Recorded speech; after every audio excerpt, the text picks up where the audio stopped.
Have you ever felt like your own children are ignoring you? Like the people you raised, the ones you sacrificed for, now treat you like an afterthought? You gave them love. You gave them time. You gave them everything. But now, they barely call. They barely visit. And when they do, it feels forced. Where did things go wrong? This painful reality is something millions of parents face as they grow older. But here's the truth, getting angry won't fix it. Feeling sad won't fix it.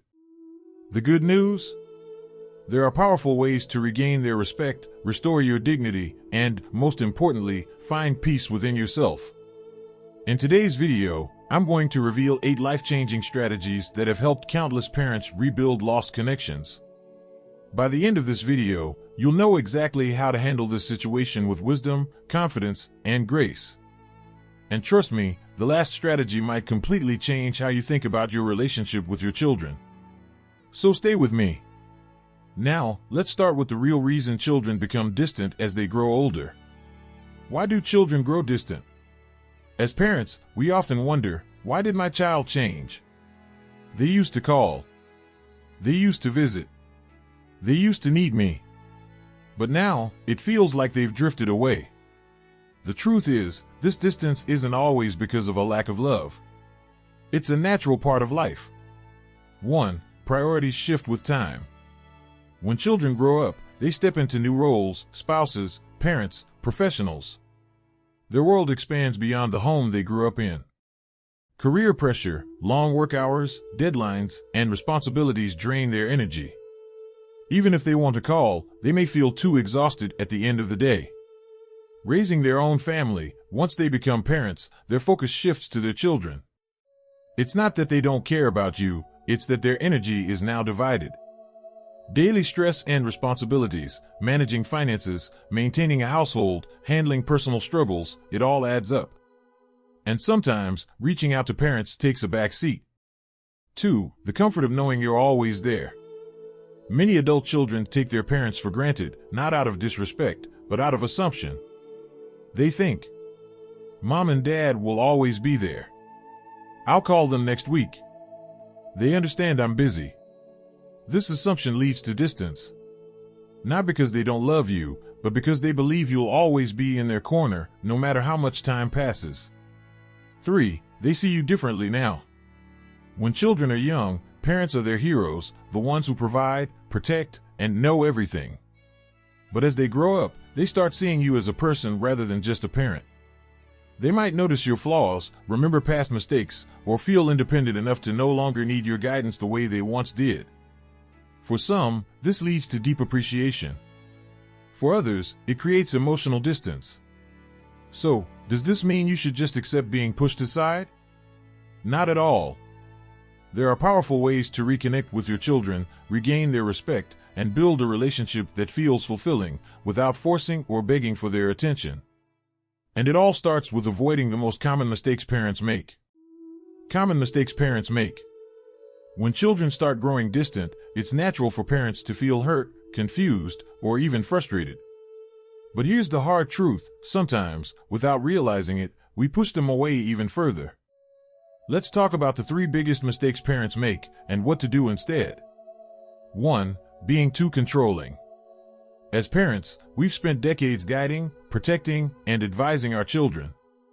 But when they become adults, that guidance can feel more like control. Telling them what to do with their career, parenting, or finances. Constantly questioning their choices. Trying to fix their problems, even when they don't ask for help. The result? They stop sharing their life with you. Because every time they do, they fear judgment, criticism, or unwanted advice. What to do instead? Offer advice only when asked. Show support, not control. Instead of saying, you shouldn't do that, try that sounds challenging, how do you feel about it? Trust them. They may not do things the way you would, but they need to make their own decisions. 2. Constant complaints and negative conversations. Do your calls with your children sound like this? You never call me anymore. Why don't you visit more often? You only remember me when you need something. While these feelings are valid, constantly voicing them creates guilt, not connection. Nobody enjoys conversations that feel like a list of complaints. Instead of bringing them closer, it makes them avoid calls and visits even more. What to do instead? Make your conversations positive and engaging. Ask about their life, share stories, and focus on moments of joy. If you miss them, say it in a way that invites warmth. I love hearing your voice. It makes my day. Celebrate their effort, even if it's small. Instead of saying, "Why do you only call once a month?" say, "I really enjoyed our chat today. It means a lot to me." 3. Unrealistic expectations. Parents often dream of a close, loving family where children always stay involved. But expecting too much can lead to disappointment and frustration. Expecting daily calls or weekly visits. Wanting them to prioritize you over their own life. Hoping they will always need your advice and approval. The reality? They have new responsibilities, relationships, and routines. It doesn't mean they don't love you, it just means their world has expanded. What to do instead? Appreciate the time they do give you. Whether it's a short call, a holiday visit, or a text message, see it as love, not obligation. Give them space to miss you. The more independent and fulfilled you are, the more they'll want to reach out. Lower expectations, but keep high standards for your own happiness. Don't wait for them to make you feel valued. Build a life where you already feel fulfilled. What happens when you change these habits? Meet Robert, 68. He used to call his son every week, asking why he never visited. He would say, "You're always too busy for me." His son, feeling guilty, started avoiding his calls altogether. But one day, Robert changed his approach. He stopped complaining. Instead, he said, "I'm so happy to hear your voice. Tell me something good that happened this week." He also started focusing on his own happiness, joining a senior fitness group and learning photography. The result? His son started calling more often because the calls felt good, not like an obligation. Now that you know the mistakes, what should you do instead? Up next, we'll talk about 8 powerful strategies to rebuild respect, reconnect with your children, and create a fulfilling life, whether they call or not. 8 powerful strategies. 1. Don't react with anger. It's painful when your children become distant. You sacrificed, you cared, you gave them everything, so when they don't call, don't visit, or seem indifferent, it's easy to feel frustrated, rejected, or even betrayed. But here's the hard truth: reacting with anger only pushes them further away. The biggest mistake parents make. Many parents, feeling hurt, react emotionally. They say things like, "You never call me anymore. Do you even care? I raised you, and now you act like I don't exist. All you care about is your own life." While these feelings are valid, this approach doesn't work. Instead of making your children feel closer, it creates guilt, resentment, and avoidance. They don't come back because they want to, they come back out of obligation, or worse, they stop calling altogether. What to do instead? Control your emotions. Instead of reacting with anger, pause and reflect. Ask yourself, is my reaction based on emotion or reality? What do I really want, to express frustration or to reconnect? If I were in their position, how would I feel hearing these words? When you stay calm and respond wisely, you create an environment where your children want to reconnect. Real-life example, Mr. Tanaka's story. Mr. Tanaka, 72, a retired teacher from Japan, used to call his son every week. When his son didn't pick up, he would leave angry messages. "Why don't you answer? Do you even remember you have a father? You only call when you need something." The result? His son started avoiding him completely. But then, Mr. Tanaka made a decision. He stopped calling out of frustration. Instead, he focused on his own life, taking walks, joining a community club, and rediscovering his love for writing. 6 months later, his son called him. "Dad, I've been busy, but I miss you. How have you been?" By removing the pressure, he allowed his son to reach out on his own terms. And that single change repaired their relationship. How to apply this to your own life? Take a deep breath before reacting.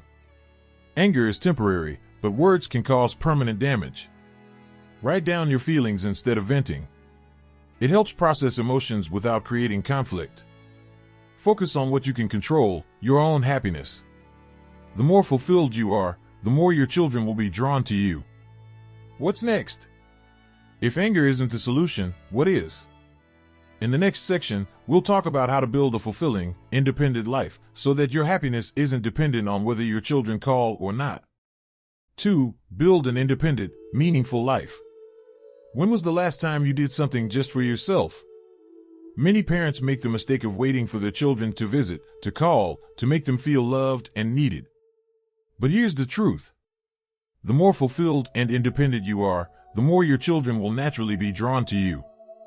The biggest mistake parents make. Some parents, after their children grow up and move out, stop focusing on their own lives. They wait by the phone, hoping for a call. They feel lost without their role as caregivers. They base their happiness entirely on their children's attention.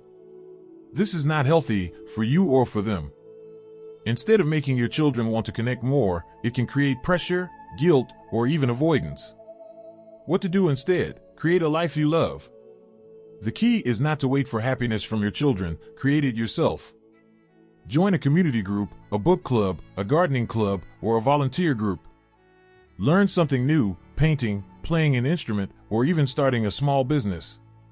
Take care of your health, exercise, eat well, and stay active. Meet new people. Strengthening your social circle outside of family keeps you engaged and mentally sharp. Real-life example, Mrs. Elena's story. Mrs. Elena, 72, used to spend her days waiting for her daughter to call. She would sit by the window, feeling lonely and forgotten. One day, she made a decision. She joined an art class. At first, she felt out of place, but soon she fell in love with painting. She stopped waiting for calls and started looking forward to her classes. Then, something unexpected happened. Her daughter noticed how happy she was and asked, "Mom, can I come to class with you?" Instead of chasing after her child's attention, she became a source of inspiration. Her daughter wasn't visiting out of obligation, she was coming because she wanted to. How to apply this to your own life? Find a passion. Ask yourself, what have I always wanted to do but never had time for? Step outside your comfort zone. Join a group, sign up for a class, or start a new hobby. Make your life interesting. When you are engaged in something you love, your children will naturally be curious about what you're up to. What's next? Now that you're building a fulfilling life, the next step is to communicate with your children in a way that draws them closer, without guilt or pressure. Let's talk about that next. 3. Communicate wisely, without guilt or blame. How many times have you wanted to say, "Why don't you ever call me?" Do you even care about your parents anymore? It's understandable to feel hurt when your children seem distant. But here's the hard truth, guilt and blame will push them further away. Instead of drawing them closer, these words make them feel pressured, so they avoid calls altogether. Guilty, but guilt doesn't create genuine connection. Annoyed, feeling like they're being scolded rather than welcomed. If you want to rebuild your connection, the way you communicate is everything. The common mistake parents make. Parents often express their pain in a way that sounds like criticism. "You never call me anymore.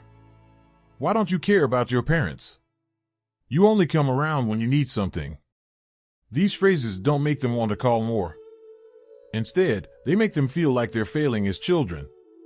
And when people feel like failures, they avoid the situation completely. What to say instead? Invite, don't guilt. The right words can change everything. Instead of guilt, "You never call me anymore." Say this, "I love hearing from you. It always makes my day." Instead of blame, "Why don't you visit your mother?" Say this, "I'd love to see you sometime soon. Let me know when you're free." Instead of frustration, "You only come when you need something."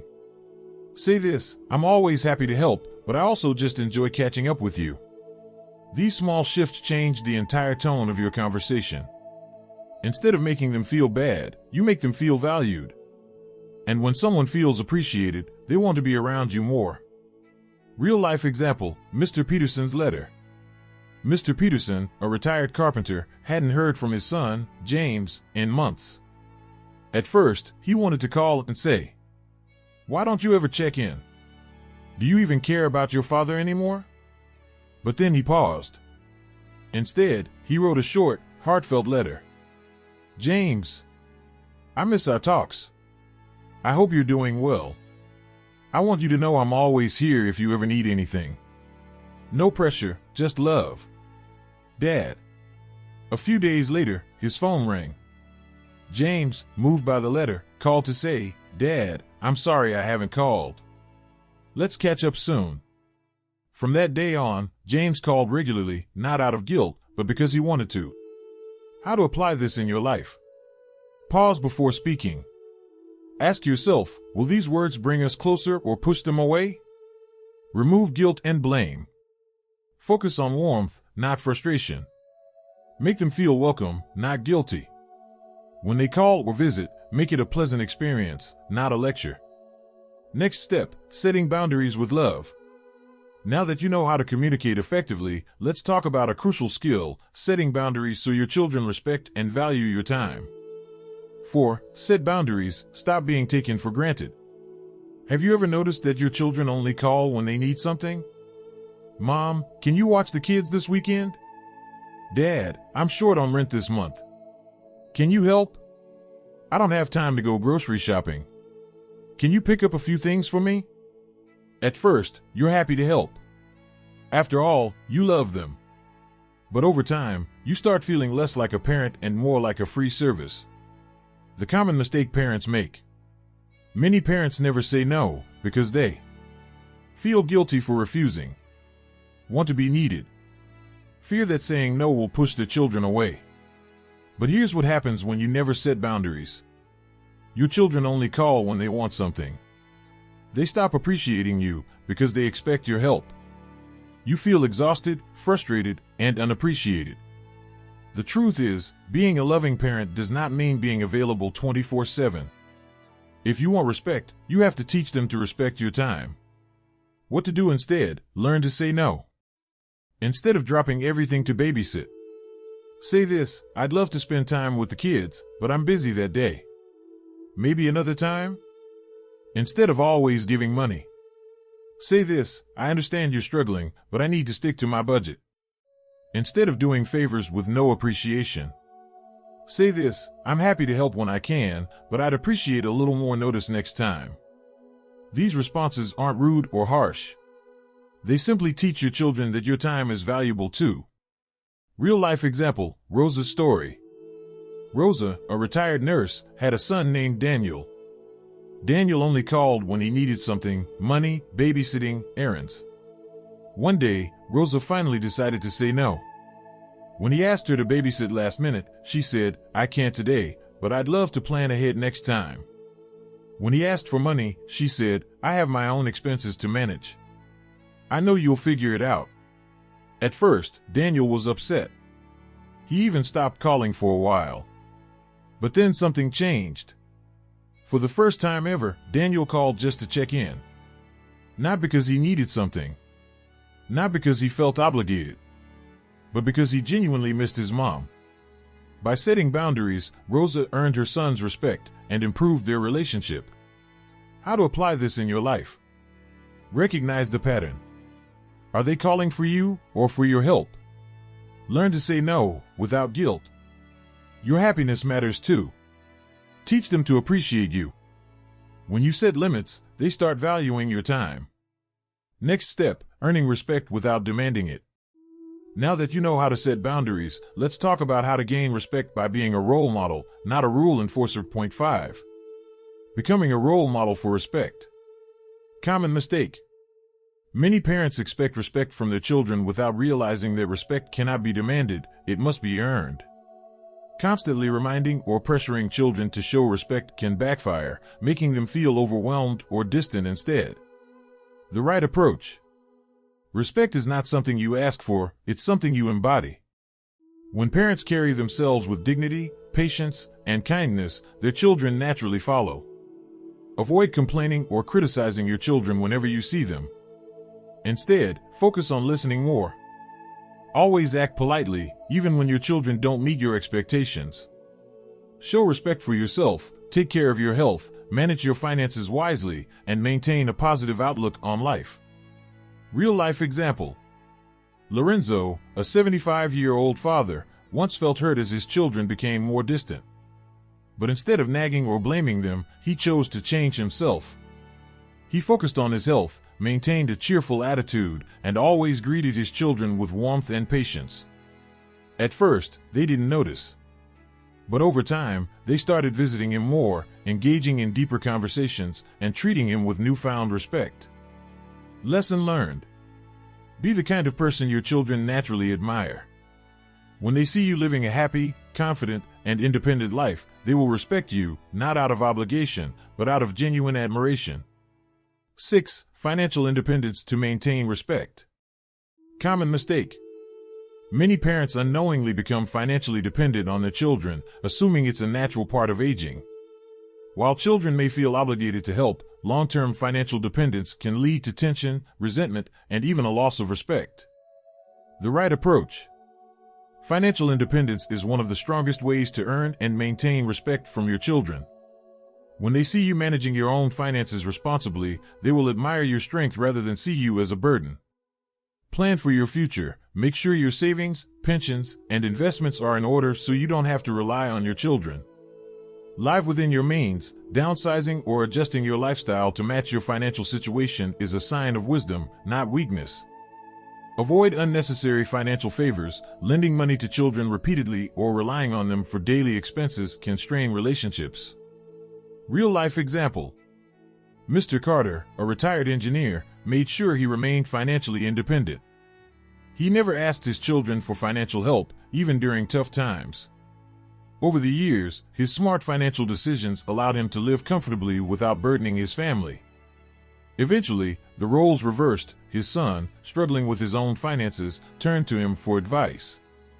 Lesson learned.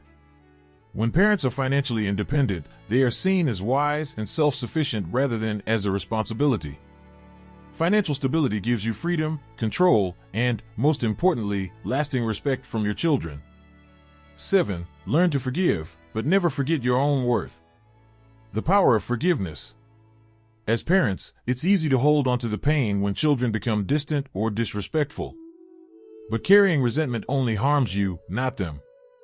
Forgiving your children isn't about excusing their behavior, it's about freeing yourself from bitterness and reclaiming your inner peace. Forgiveness with boundaries. While forgiveness is powerful, it doesn't mean tolerating continued disrespect. You can let go of the past while still setting boundaries for how you expect to be treated. Release the anger. Holding on to resentment only drains your energy. Set clear expectations. Forgiveness doesn't mean accepting bad behavior. Make it known that you deserve respect. Focus on self-worth. Instead of waiting for an apology, invest in yourself and your happiness. Real-life example. Mrs. Evelyn, a retired artist, was deeply hurt when her daughter Claire became distant. At first, she held on to the 8. Expand your social circle. Don't rely solely on your children. Why social connections matter. Many parents unintentionally place all their emotional expectations on their children. But as kids grow up and build their own lives, it's crucial to cultivate friendships and connections outside the family. Studies show that strong social relationships improve mental health, reduce stress, and even increase longevity. How to build a new social life. Join community groups or clubs, book clubs, gardening groups, or senior fitness classes can introduce you to like-minded people. Reconnect with old friends. A simple phone call or message can reignite valuable relationships. Engage in local events. Volunteering, attending workshops, or joining hobby groups can add meaning to your life. Real-life example. Mr. Harold, a retired teacher, used to feel lonely when his children rarely visited. Instead of dwelling on it, he joined a book club at the local library. Week by week, he built new friendships and meaningful conversations. Eventually, he stopped waiting by the phone for his kids to call because he was too busy enjoying his own life. Expanding your social circle isn't about replacing family, it's about ensuring you have fulfilling relationships beyond just your children. Key takeaways. You can't control your children, but you can control yourself. Effective communication is about connection, not pressure. Build a meaningful life for yourself. Happiness shouldn't depend on your children's attention. What's the first strategy you'll try? Will you set boundaries, change your communication style, or focus on personal growth? Drop a comment below. I'd love to hear your thoughts. If this video gave you valuable insight, don't keep it to yourself. Hit that subscribe button now. Stay tuned for more powerful wisdom on family, respect, and living your best life.